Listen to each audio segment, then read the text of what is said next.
Maurílio Story Games está trazendo mais um vídeo pra vocês. E galera, vocês já viram, devem ter visto o meme do Polar Bear 2025, né?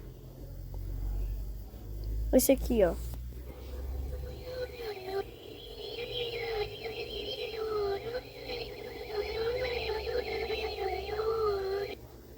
E o som tá de trás pra frente. Eu queria saber se esse som é o vento que né?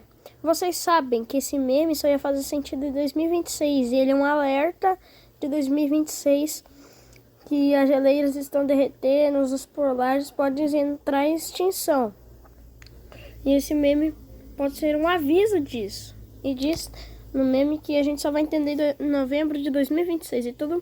E já que eu expliquei que as geleiras estão derretendo, já é um aviso. Bom, vamos descobrir se isso é o vento, né? Tá, vou colocar pra gravar aqui, tá, galera? Só deixa eu achar aqui o meme. Achei.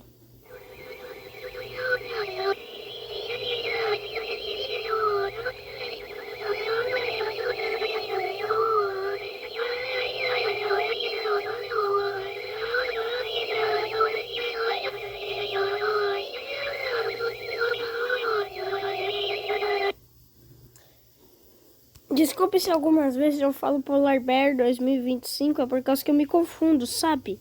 Tá, mas bora ver. Vai pro Dross? É, galera. Ué.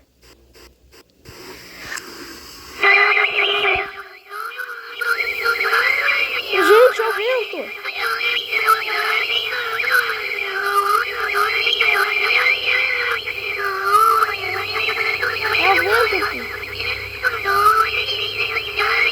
E muito forte. Esse vento eu acho que representa a geleira, o vento que tá derretendo as geleiras, né? E não só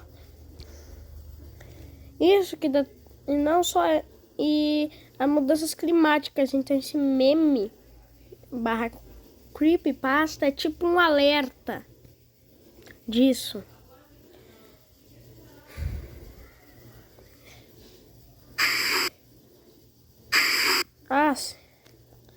Gravei um pouquinho, mas galera, esse áudio me deu arrepios de saber que é um vento. Então galera, esse vídeo espero que tenham gostado e tchau. Não dá pra fazer isso engraçado por causa que nós cobrimos uma coisa triste, né?